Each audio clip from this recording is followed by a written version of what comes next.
Welcome to Community Matters on ThinkTech Hawaii. I'm your host, Jay Fidell. Today we'll talk about a new world and how a new world is emerging on the mainland and how will it affect Hawaii. Our guest for the show is Dr. Colin Moore, director of UH Public Policy Center and a political scientist. Welcome to the show, Colin. Thank you for being here. Happy to be here, Jay. Hawaii sometimes wants to remain separate from the mainland, but the changes taking place on the mainland are so sweeping and so profound that we must study them carefully to see how they are affecting and will affect Hawaii.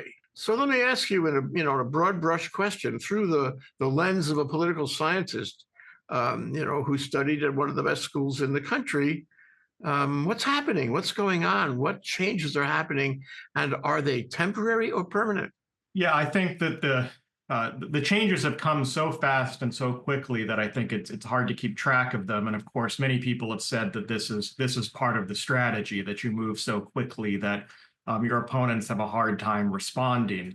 The Trump administration did one of the things that I was most worried that they were going to do, which is to attack the federal civil service. It's not something they did all that much during the first administration, but I think it's one of the areas where they're likely to do the most lasting damage. And so people have talked a lot already about DOGE and Elon Musk's role in that. But I really fear that this will do the sort of permanent damage to the bureaucracies that keep our water clean and keep planes from falling out of the sky and do a variety of duties to keep us safe, and that really don't represent very much in the way of the federal budget. I mean, the areas that DOGE has targeted for cutting are relatively small federal expenditures in the grand scheme of things. I mean, I often tell people that the best way to think about the federal budget or the federal government generally is an insurance company with an army. After you get rid of Social Security, Medicare, payment on the debt, defense, of course, it's a much smaller pie.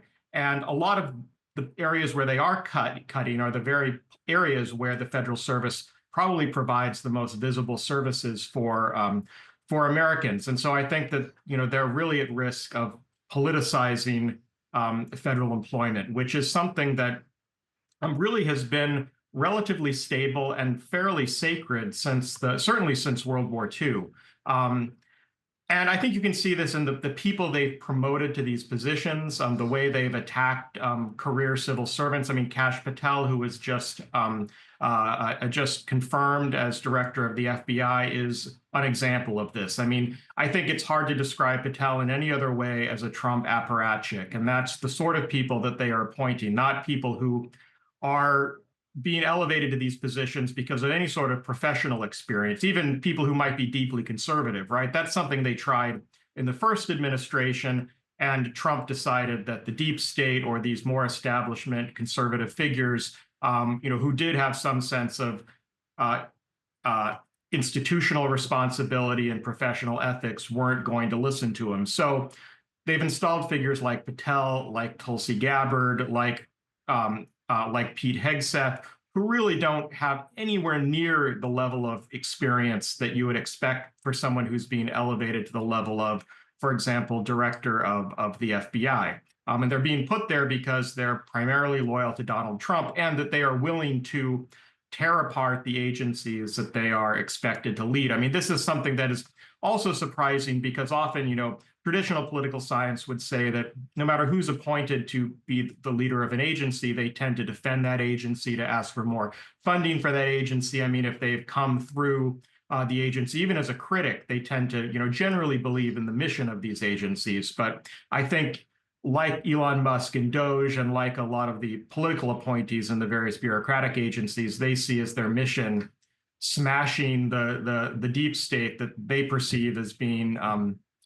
controlled by career civil servants. And it is amazing to me how much of this is driven by the kind of conspiracy theory, in my opinion, largely nonsense about who federal civil servants are. I think that anyone who's interacted with people at the mid to higher levels of the federal civil service would describe them, for the most part, as relatively non-political figures, people who tend to be deeply committed to the mission of their agencies. And in some ways, I find this to be not surprising, but curious, and probably will ultimately end up being will hurt the administration in the end of the day, because I think that there was a sense when Trump was elected this time and right before he entered office that for the most part, the civil servants were probably willing to play ball with large parts of his agenda. And now I think he's made an enemy of professional civil servants and the intelligence services, which are in some ways pretty powerful enemies to have. These things you describe, and it's interesting. And if I talk to a constitutional law professor and ask him, what's going on, it chokes in his throat because he studied and taught constitutional law all his professional life. And now, he can't make heads or tails of it. And I think there must be a parallel for you. Political science, you studied the three branches of government, how they interact, the history of the Constitution, the rule of law, all that. It's very close to a legal education. And I wonder how you react when you see these things being torn asunder. How do you feel about that? What about your education? What about all the years you spent studying and writing about this?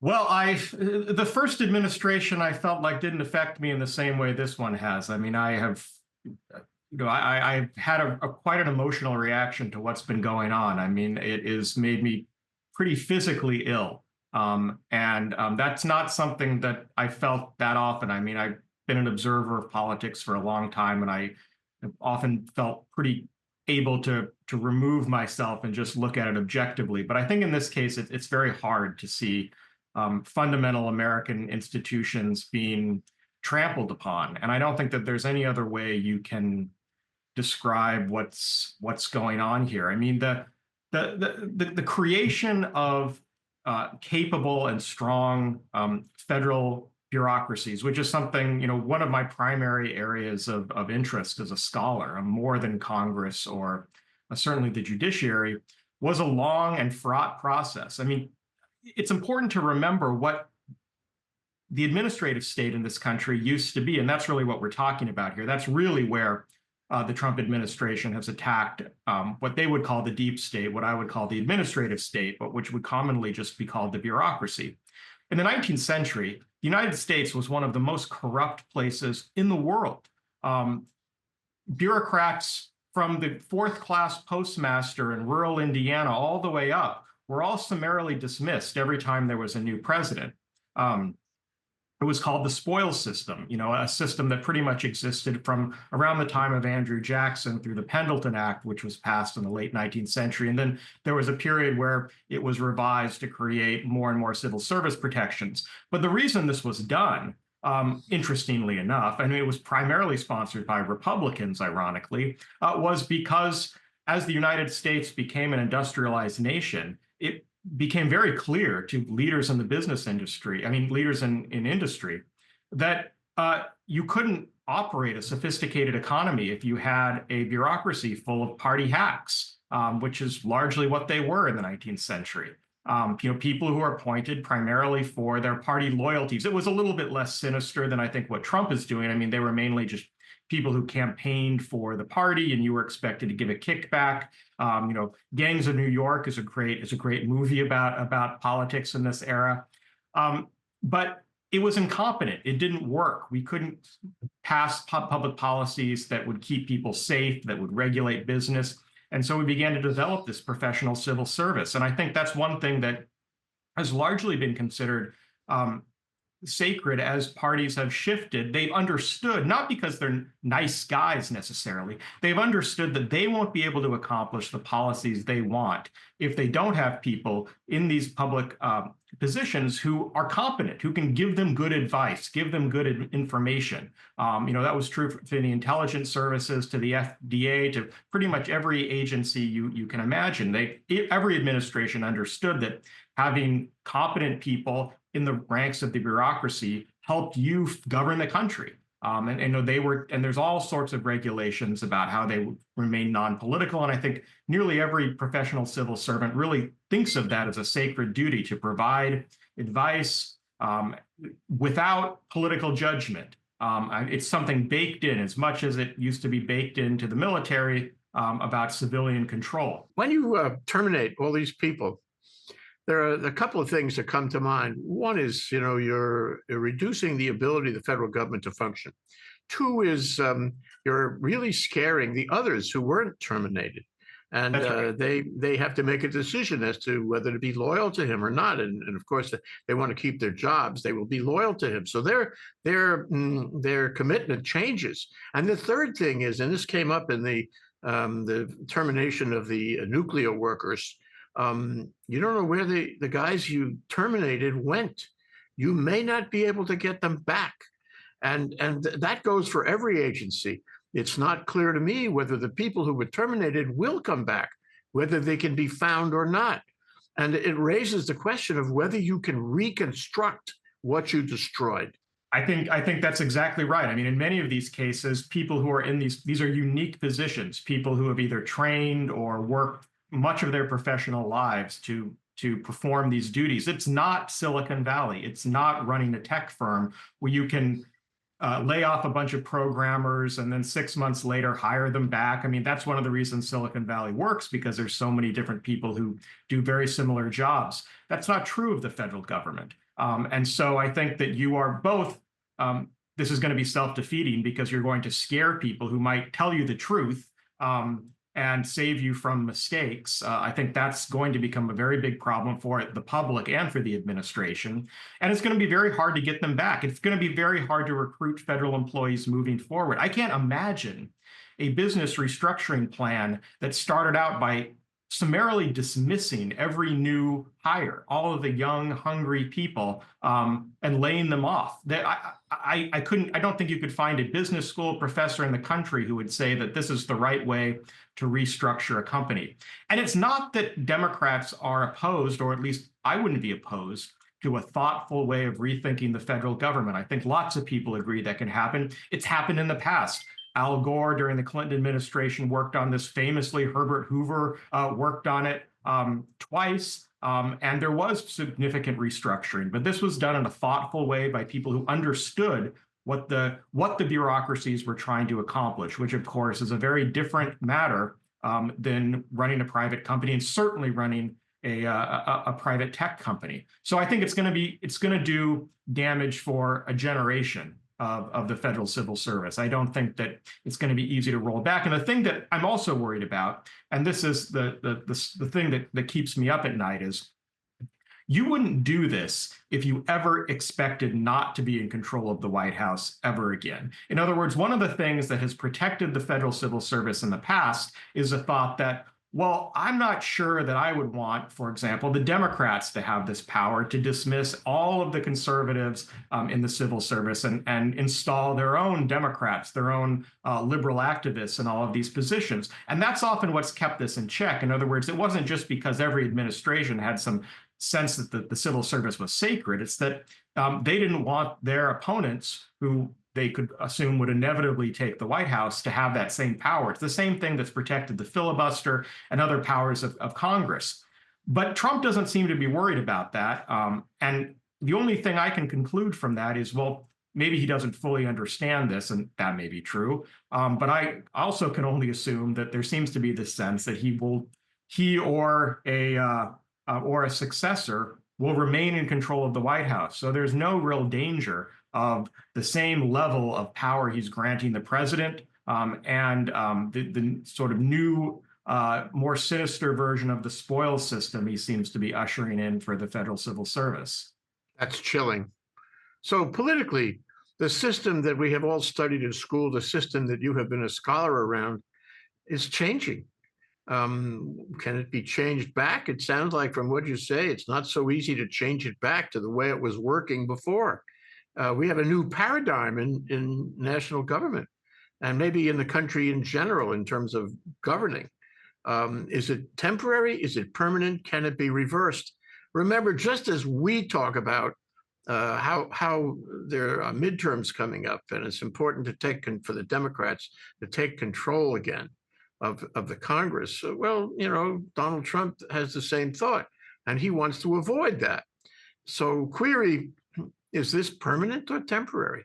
Well, let me back up just for anyone who forgot their kind of basic civics or the general theory that's supposed to make the separation of powers system work. And it's sometimes called an invitation to struggle. In other words, you expect different branches to try to increase their power, but the expectation is if the president does that, Congress will push back, or the judiciary will push back, that this is a self-regulating system, that everyone, all three branches which have an interest in expanding their own power will push back on the other branch if it seems to have exceeded its authority, right? This is the genius of the founders was to assume that people are interested in increasing their power, that they're not necessarily good people. I mean, if famously, right, if all men were angels, no government would be necessary. What we're seeing, though, now is that the other two branches are not pushing back. I mean, we'll see about the federal judiciary. I'm a little more optimistic. It works slowly. I don't think we're going to get this kind of robust pushback that some liberals would like, but I don't think that for the most part, the federal judiciary is full of party hacks. But Congress has been totally silent. In other words, the Republicans in Congress seem to be perfectly willing to give away all of their institutional power to the president. And we've seen this a little bit. I mean, one of the flaws in the way the U.S. system of government was established was that the founders didn't anticipate political parties. That's because political parties hadn't been invented. They were invented largely here. The first mass political party was the Democratic Party. There were parties in England, but they didn't quite work the same way. And so now we've sort of seen a system where, as long as, for the Republicans, for example, I think particularly, as long as there's a Republican in the White House, the Republicans in Congress don't really seem to have any sense of protecting their own institution. That's not something that was true decades ago, years ago even. I mean, there was pretty robust pushback from Congress during the Nixon administration. That's not something we see this time around. So in some ways, the way the system is supposed to work, which was designed for scenarios just like this, is failing. Well, certainly it's not going to change during the Trump administration as long as Republicans control Congress. Now, you asked about public opinion. This, other than the courts, this is what's really going to put a brake on a lot of what's happening, because I think at the end of the day, what the Trump administration, particularly the work with Elon Musk and Doge, are doing is not going to work. I mean, you're going to first, you could create a recession by the number of contracts you're canceling and federal employees that you're firing. I think a lot of the proposals are inflationary. And so I think when Americans really begin to experience the results of this, when they can't visit a national park, there's going to be a backlash. Nobody likes federal bureaucrats, but people like, in the abstract, but people like the people they interact who work for the federal bureaucracies. They like their postal workers. They like national park workers. They're happy to have someone assist them when they call the Social Security office. And so I think when people begin to feel this pain, there's going to be a lot of pushback. So Trump is clearly going fast. They know that they only have about 100 days to push the most radical versions of their proposals. And I think that the hope is, from their perspective, that they can do enough damage that they'll be able to fix it, to hear public opinion and fix it by creating their own version of what the federal civil service should be, or what grant making should be. And I'll mention one other thing that really frightens me, and this we haven't talked about, which is the canceling of federal contracts and grants and the chaos that resulted from the executive orders around this. And I said something that before the election that may sound a little naive now. One thing I said was I wasn't so worried about the federal dollars because deeply red states rely on that money as much as blue states. But what seems to have occurred after the first round of threatening to cancel university contracts and everything, of course, the red state senators were concerned. I mean, the University of Alabama, Birmingham, for example, relies on millions and millions of dollars of NIH grants and other things. So they complained to the administration, and Musk and the administration's response seems to be, well, look, if you have a problem, call us and we can release that money. And so, in other words, what they are turning the federal grant making process into is some sort of protection racket. That, oh, well, we'll make an exception for you. We'll make an exception here. We can pick and choose where we're going to release money to people who are playing ball or are, or we perceive as loyal to the regime. That is tremendously dangerous because it is going to have an immediate chilling effect on any kind of opposition from the blue states. You're already seeing this with universities who are desperately worried that their grant funding is going to be cut off. This is the engine that makes all of this work. And I think that people assume that no one would go this far, that these, this is clearly illegal. And I think it is illegal, and we'll see what the courts say. But this is, the true weaponization of the federal grant making process. On public opinion, I think it's very important that Trump will try to use X through Elon Musk. He'll try to get control of TikTok. He'll use AI in developing messaging. He'll use the data that Musk was able to get from the Social Security Administration and the Internal Revenue Service to try to quell any disturbances, any protests. This is of great concern. And the other thing I just read this morning is that Musk is talking about how much money he is saving the federal government and how he is going to give a huge refund to the population, to the country, to every family, every household. And the estimate is $5,000 per household to buy them off, to buy their silence. So there's many tricks and deceptions available to quell public resistance. Your thoughts? Yeah, the $5,000 plan is pretty sinister and very cynical. I think, and we should say, of course, that the Doge is not really saving any money. I mean, the estimates have been grossly inflated. A lot of it comes from changing the way they calculate how much of federal grants universities take for infrastructure. A lot of the rest has largely been invented or made up. So they would just be putting the country even more in debt by cutting this $5,000 check, which we can ill afford. I'm willing to give Americans a little more credit that they would be bought off by something like this. I think that people are more concerned if they begin to see federal services failing.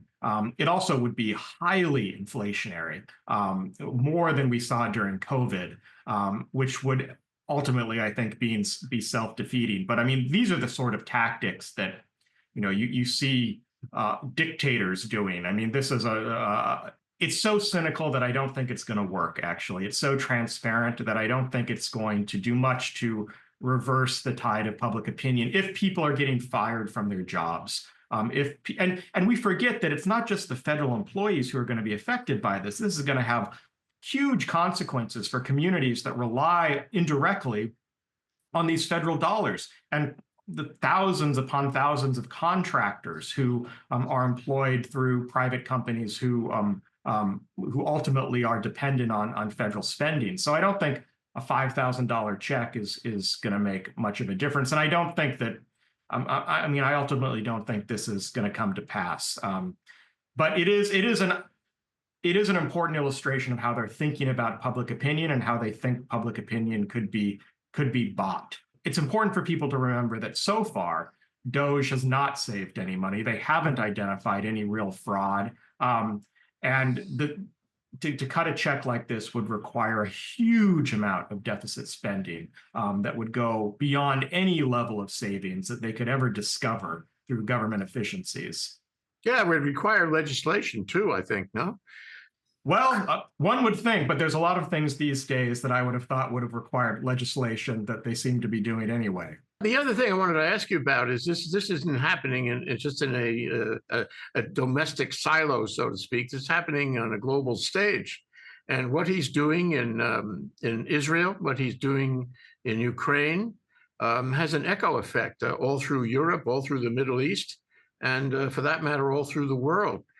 So, how, in your view, through the lens of political science here in this country, do his adventures overseas affect our body politic?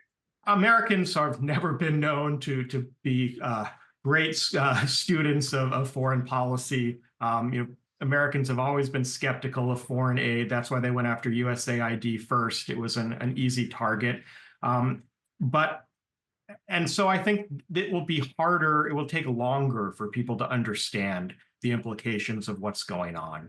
I mean, the US has benefited tremendously from the fact that at the end of the day, despite a lot of criticism, most of the world thinks of it as a reliable, generally just superpower that they trust more than they trust China and certainly than they trust Russia. And that's always been to our great advantage, having that level of moral authority, which hasn't always been executed perfectly, of course. But we're burning through whatever remaining goodwill we have, even with our closest allies. This is going to be tremendously costly for us as a country.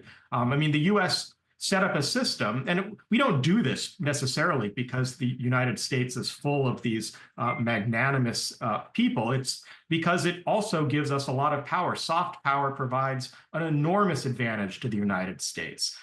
It helps the dollar be the currency of the world. It is why most of the international institutions are based in the United States, from the United Nations to the World Bank. This gives America tremendous influence over foreign affairs. We are not just a superpower, we are we have that level of moral authority, which means that a lot of what happens doesn't need to involve more expensive military operations. This is collapsing before our eyes. We are burning through the goodwill that was built up for decades in the post-war era. And we're going to feel that.